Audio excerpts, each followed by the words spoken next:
남자가 육아휴직을 한다고? 그럼 돈은 누가 벌어? 이제 식구가 넷인데 구체적인 계획은 있는 거야?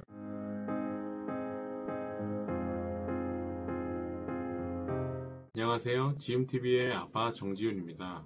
저는 29개월, 2개월 두 딸을 두고 있고요. 25년 6월 현재 육아휴직 중입니다.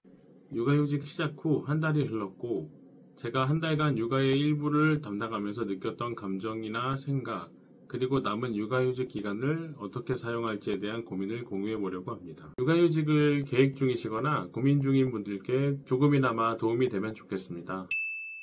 제가 이번 영상을 만들게 된 가장 큰 이유이기도 한데요.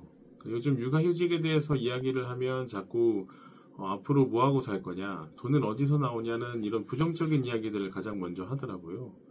근데 이런 얘기들을 듣다 보니까 살짝 속상하더라고요. 그런데도 제가 육아휴직을 하고 싶었던 첫 번째 이유는 아내의 건강 회복이었고요. 왜냐하면 둘째 임신하고 입덧이 심했는데 첫째 육아까지 병행하다 보니까 진짜 힘들어했어요.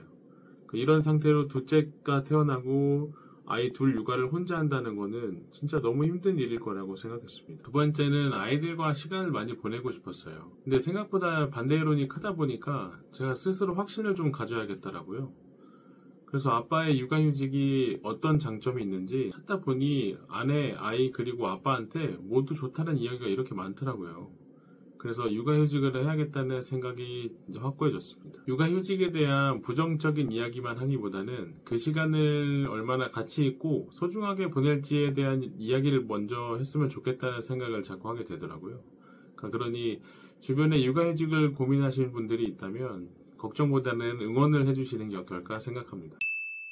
저희는 부부가 둘 다 육아휴직을 계획하고 있었고 그렇게 할 수 있었던 배경에는 이제 6+6 부모 육아휴직제 제도가 있어요. 이 제도를 한 줄로 요약하자면 부모가 동시에 육아휴직을 사용할 경우 남편의 급여 상한선이 일반 육아휴직보다 높아진다는 내용인데요. 복잡하니까 자세한 제도 설명은 더보기란에 링크를 첨부해 놓겠습니다. 육아휴직 중에 버는 돈이 적어질 수밖에 없잖아요. 그래서 지출을 줄이거나 부수입을 만들어서 그 갭을 많이 메꾸려고 하시는데 저는 우선 필요한 최소 경비를 파악해 봤고 그 이상은 크게 욕심을 내지 않으려고 생각을 했습니다. 줄어드는 소득 대신에 시간을 얻는 거니까 그 시간을 어떻게 가치 있게 사용할 것인가에 대한 생각을 더 많이 해봤고요. 그렇게 생각하다 보니까 진짜 중요한 것은 어쩌면 육아휴직 후가 아닐까라는 생각도 하게 됐습니다. 복직을 할 수 있을지 모르겠지만 복직을 하거나 복직을 안 하거나 어쨌든 육아휴직 이후에도 육아를 하는데 지장이 있으면 안 되니까 준비를 잘 해야겠다는 생각을 많이 하게 되더라고요. 아마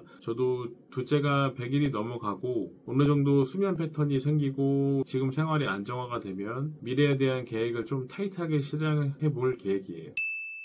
육아휴직을 시작하고 나서 첫째 등하원하고 새끼 식사 준비, 빨래, 청소, 눈에 보이는 것들을 진짜 열심히 했던 것 같아요. 맨날 그렇게 하니까 보람있고 되게 좋더라고요. 그리고 무엇보다 이게 원했던 첫째와 유대가 좀 깊어진 것 같아서 그게 진짜 좋았습니다. 저녁에 아내가 한번 저한테 묻더라고요. 이게 둘째, 지안이 예방접종이 언제, 어린이집 대기를 슬슬 신청해야겠지? 그리고 아이니 때는 접종을 어떤 거 맞았더라? 근데 잘 모르겠더라고요. 이게 아내가 할 일이라고 딱 구분짓고 한 번도 생각해 본 적이 없더라고요.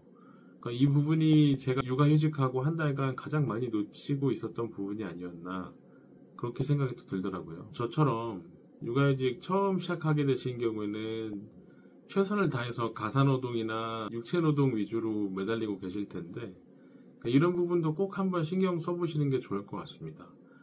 이거 신경 쓰면 와이프들이 진짜 좋아해요. 진짜.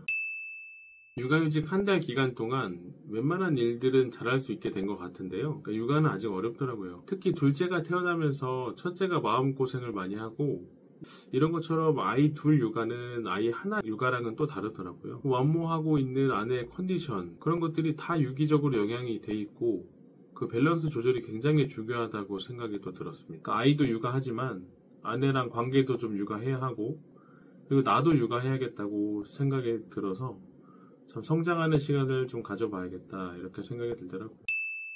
지금까지 지음TV의 아빠 정지윤이었습니다. 아이 한 명을 키우려면 온 마을이 필요하다는 이야기처럼 앞으로 육아 이야기도 함께 나눌 수 있었으면 좋겠습니다. 생각과 의견이 있으시면 댓글로 남겨주시고요. 그리고 구독과 좋아요도 부탁드리겠습니다. 감사합니다.